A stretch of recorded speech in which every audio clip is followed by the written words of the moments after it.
guys. Gari! Gari! Jadi hari ini aku ingin share diskusi-diskusi yang ada di FAST. By the way, FAST adalah virtual speaking melalui salah satu aplikasi video conference. Di mana di masa pandemi ini kita sering banget menggunakan aplikasi-aplikasi dari video conference ini. Entah untuk mendekatkan yang jauh atau agar mencegah diri kita terhindar dari virus penyebab pandemi ini yang tidak pernah selesai-selesai.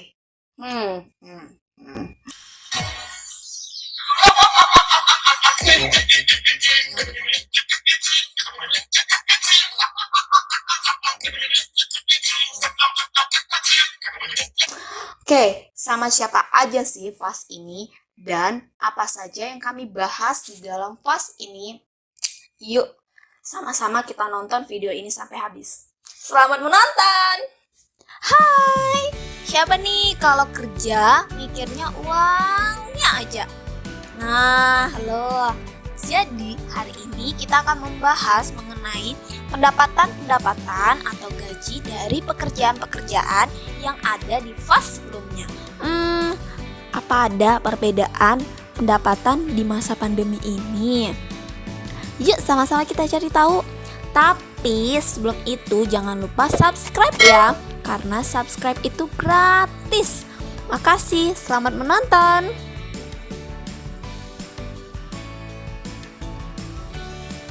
Kebetulan saat ini saya bekerja di Kementerian Kesehatan ya.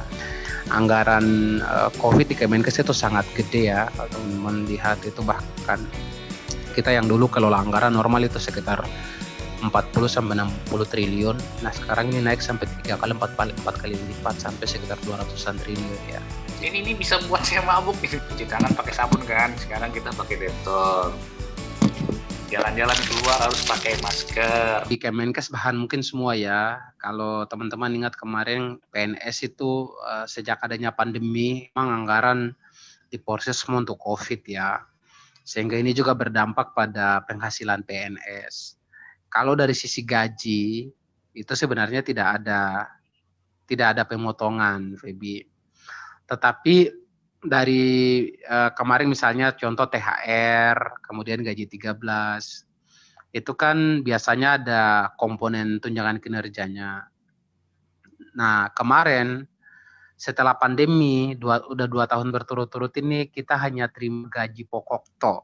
Jadi itu gaji berkurang sekitar hampir 60% ya.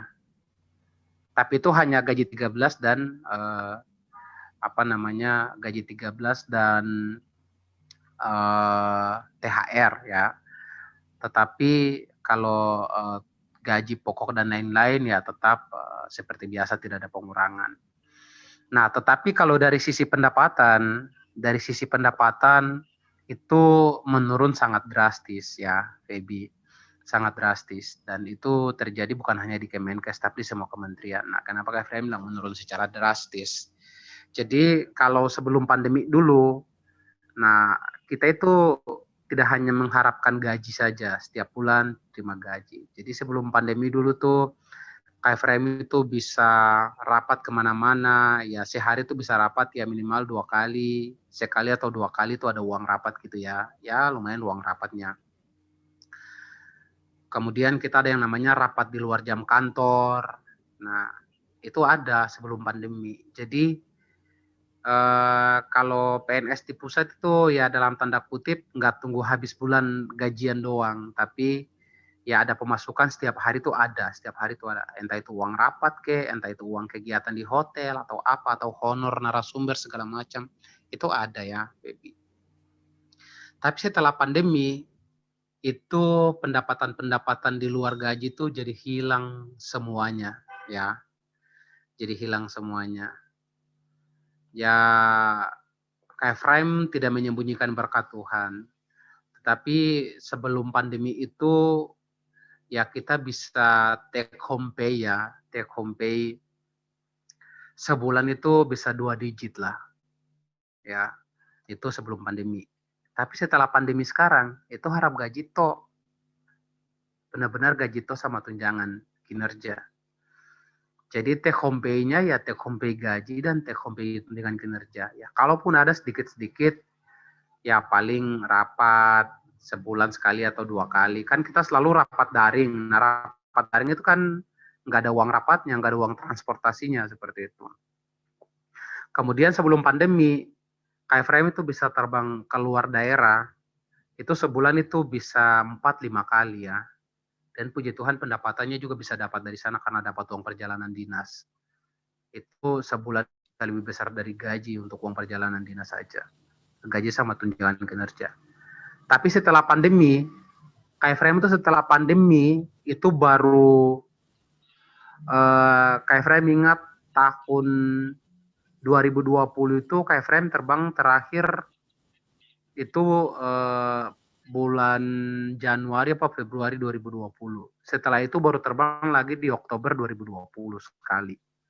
Dan di Oktober 2020 itu baru terbang lagi keluar daerah sekali kemarin di bulan Juni. Nah, jadi itu memang perubahan-perubahan yang sangat-sangat signifikan. Jadi, ya itu, kalau teman-teman, istilahnya teman-teman di pusat yang dia dulu gaji sama tukin itu ya benar-benar bisa untuk uang belanja istri ya, 100%. Ya sekarang udah nggak bisa. Sekarang itu harus dikeluarin dari gaji, dikeluarin dari tunjangan kinerja untuk misalnya bayar cicilan, bayar iuran segala macam, misalnya arisan apa segala macam. Nah sekarang itu harus dibawa dari gaji. Kalau dulu kan bisa dari uang-uang di luar gaji gitu kan. Seperti itu, bahkan pendapatan di luar gaji itu bisa lebih besar dari gaji dan tunjangan kinerja. Ya. Nah, sekarang itu menurun drastis ya. Kayak frame aja sekarang naik mobil ke kantor itu sebulan itu bisa butuh bensin itu sampai 2 juta plus tol ya. Sekarang itu udah susah banget. Jadi sekarang bukan susah banget, maksudnya sekarang berangkat ke kantor itu hitung-hitungan. Kalau dulu pulang pergi lewat tol, ya sekarang nggak bisa kayak gitu. Pulang pergi, berangkat kalau udah telat ya lewat tol. Tapi kalau belum telat ya lewat jalan arteri gitu. Dan itu sekarang udah harus diperhitungkan karena ya itu pendapatannya sangat menurun drastis ya, take home pay-nya. Jadi justru uang-uang penghasilan kita PNS itu malah dipotong dan uangnya semua dialihkan untuk COVID, dan itu kondisi yang terjadi sekarang. Kalau Feby tanya tentang gaji, kalau gaji untuk saya sih, kalau untuk saya sendiri, kalau secara keuangan sih meningkat dalam arti karena setiap pasien masuk ke ruangan isolasi itu kami dapat klaim istilahnya. Jadi bisa diklaim ke Kemenkes, terus dapat yang namanya insentif. Kalau untuk perawat sendiri itu, perawat dan bidan lah ya, kita buka-bukaan sedikit lah ya, kalau untuk kita 7,5 per bulan. Kalau untuk apoteker itu 5 juta per orang per bulan. Lalu kalau untuk CS sama Satpam itu dapatnya dari APBD. Mereka itu dapatnya 2.500.000 per bulan. Itu untuk orang yang langsung menang. Untuk kayak kita kalau dokter sih emang lumayan tinggi. Kalau dokter itu sekitar 10 sampai 15 rata-rata. Terus kalau di sini kan perekrutan kayak anak-anak baru gitu yang kan mereka kan rata-rata tertarik karena gajinya yang besar ya. Karena pendapatannya besar kan, jadi rata-rata anak-anak baru itu ya memang tidak kayak kami sih. Kalau kami kan ada yang namanya JM atau jasa medis. Mungkin kalau di rumah sakit lain namanya Jaspel kayaknya, jasa pelayanan.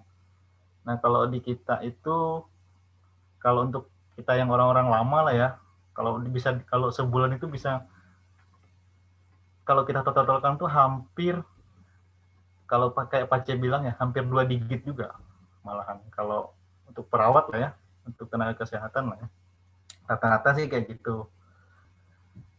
Kalau saya tanya lah ke teman-teman saya yang baru-baru itu, yang baru masuk istilahnya baru masuk ke dalam dunia kerja, kan sebelumnya rata-rata tuh orang-orang kesehatan tuh nggak ada yang kerja di apa ya, di rumah sakit atau di tempat kesehatan gitu, rata-rata kerjanya ada yang kerja sawit lah, ada yang karet lah, ada yang nyetir mobil lah, apa.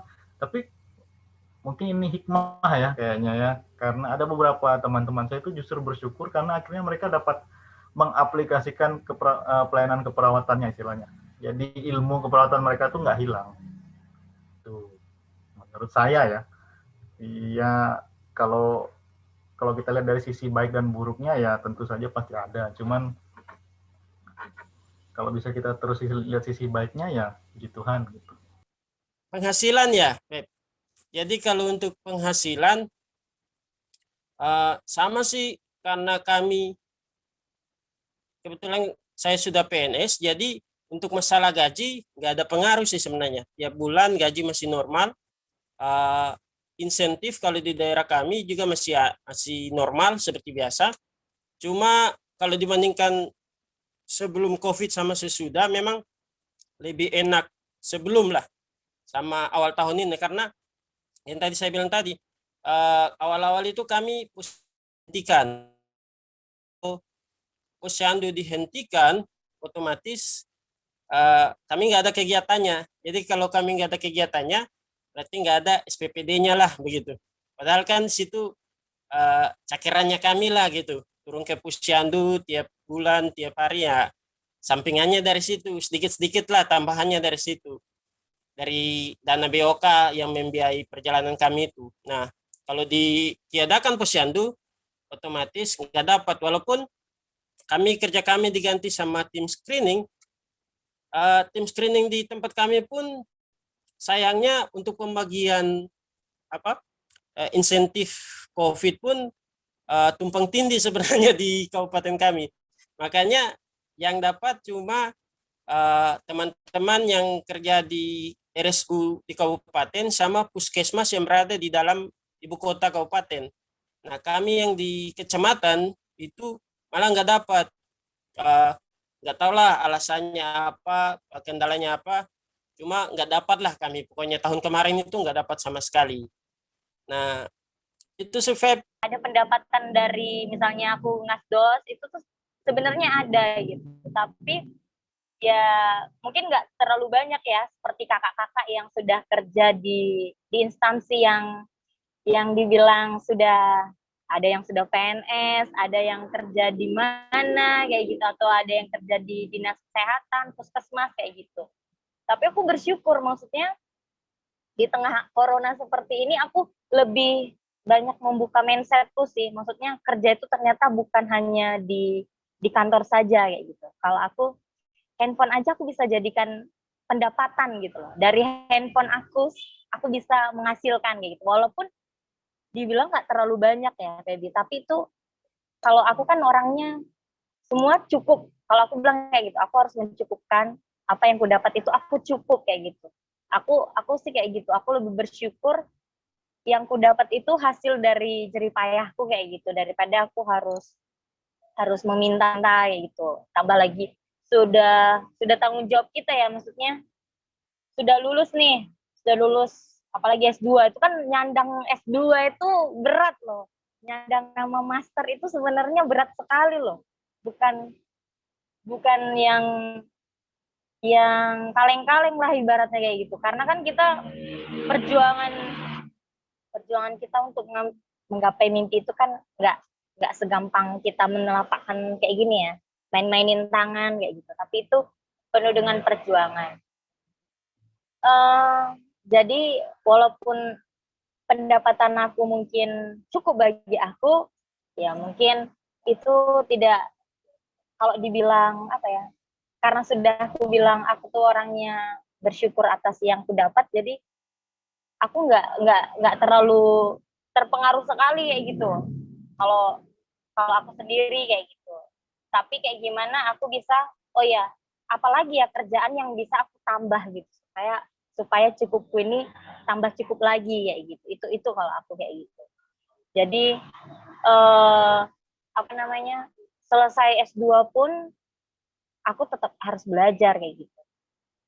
Jadi harus belajar kayak gimana ya memenuhi kebutuhan aku, terus apa ya, tetap berkarya. Jadi kalau kalau aku intinya hidup itu jadi bermanfaat kayak gitu. Jadi hidup itu harus bermanfaat kayak gitu. Jadi kayak gimana aku bisa berkarya walaupun dilihat orang mungkin nggak seberapa gitu. Tapi bagiku, oh ya, aku intinya sudah jadi orang yang berkarya, sudah bisa bermanfaat untuk orang lain, tidak menyakitin orang lain kayak gitu. Untuk untuk pendapatan juga memang kurang lebih sama-sama teman-teman yang lain. Kita di rumah sakit kalau di Karani tadi sama, kita punya istilah setiap rumah sakit sama, tapi namanya saja yang berbeda-beda. Yang pertama jasa. Kalau kita di rumah sakit ada dapat gaji pokok, ada jasa-jasa, jasanya ada 2 di tempat saya. Ada jasa BPJS, dan yang kedua itu jasa R atau jasa rakyat. Terus yang ketiga ada uang makan, terus ada uang lembur, ada juga kami karena di sini ada perusahaan baru migas, jadi kami yang di UGD juga ada tambahan khusus dari perusahaan migas, jadi kami juga ada tambah sedikit lah, ada penambahan sedikit di PPPG UGD COVID. Terus yang paling utama kan yang sekarang ini sesuai dengan kondisi sekarang, pastinya kita juga dapat insentif COVID. Tapi teman-teman di sini saya mau sharing sedikit di sini, karena kami pedalaman, jadi untuk insentifnya kadang-kadang belum terlalu lancar.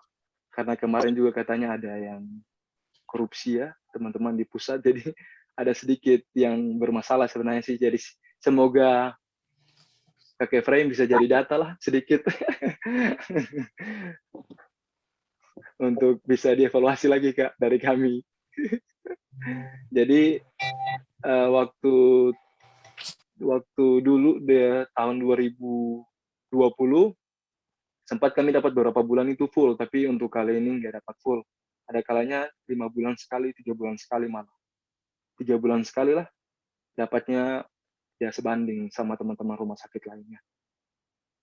Kalau untuk saya, yang untuk sebelum pandemi dengan setelah pandemi, untuk penjualan atau apa ya, saya kan rajut kayak gitu kan, ya agak sedikit apa ya, sama saja sih kayak gitu.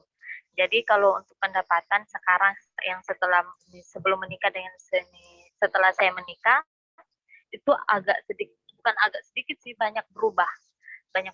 Dulunya yang biayanya cuma diri sendiri, kalau yang sudah menikah pasti tahu pakai yang lain kayak gitu.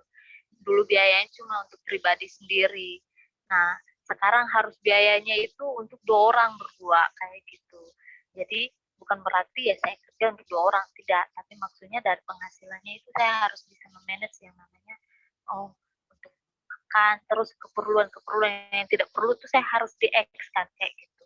Terus ada hal yang lebih penting yang harus saya buat kayak gitu. Jadi pengeluaran itu agak berbeda dari yang sebelum menikah dan yang sesudah menikah gitu. Jadi kalau untuk pendapatan, saya rasa untuk itu kan dari biaya suami saya lebih besar kan, kalau saya honor biaya cuma seberapa gitu. Dari suami itu ya seperti Pak Efraim banyak pemotongan. Sebenarnya tidak terlalu banyak pemotongan juga, cuma dari biaya-biaya kayak Bu Demi bilang ada kegiatan, ada uang kayak gitu kan. Jadi dia itu sudah X yang namanya kegiatan. Kalau perjalanan keluar dinas itu pendapatannya sekarang kalau keluar ke Jawa itu hanya berapa ratus ribu kayak gitu. Jadi tidak sampai yang namanya kayak dulu. Jadi mereka tuh pemasukan uang makan, uang jalan itu masih lumayan besar. Tapi setelah yang pandemi ini mereka akhirnya lebih kecil dibandingkan yang namanya yang dulu kayak gitu. Terus sudah kecil akhirnya dia lebih berpikir kalau mau perjalanan dinas mending ke kecamatan saja. Kalau ke kecamatan ya biayanya mereka masih lebih mendingan dibandingkan yang ke luar kabupaten atau sampai ke provinsi gitu.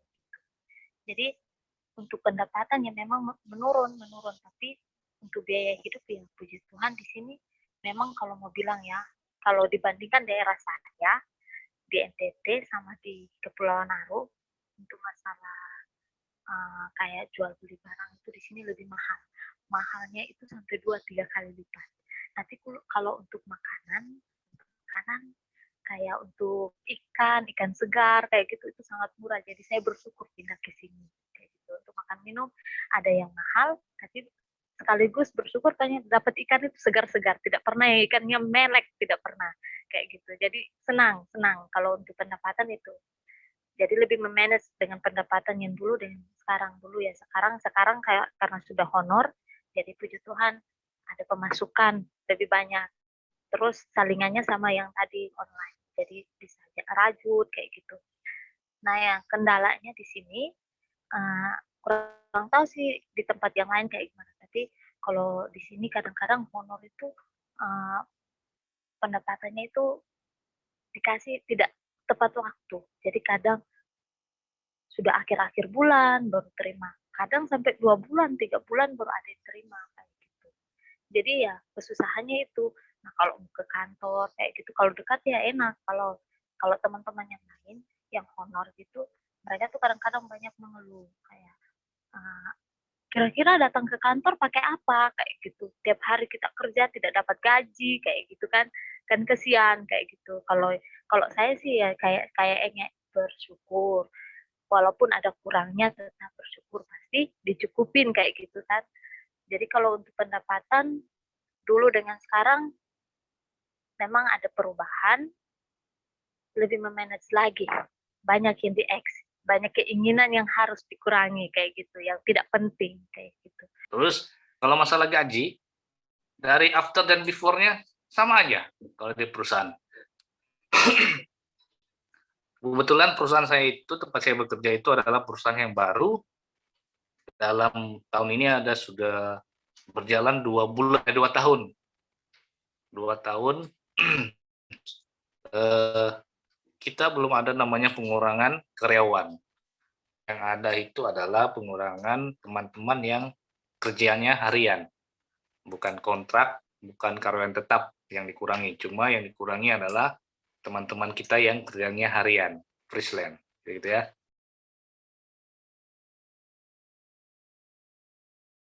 Udah S1 itu masuk ke ambil aja semua pekerjaan gitu. Atau bagaimana Kakak? Mungkin saran-saran dari Kakak. Aku ini perawat, harus kerjanya di perawat. Buka itu yang seperti ini, apa namanya, kayak enum gitu loh. Kemampuan kita dalam hal menguasai sistem informasi ya. Terima kasih sudah menonton video ini.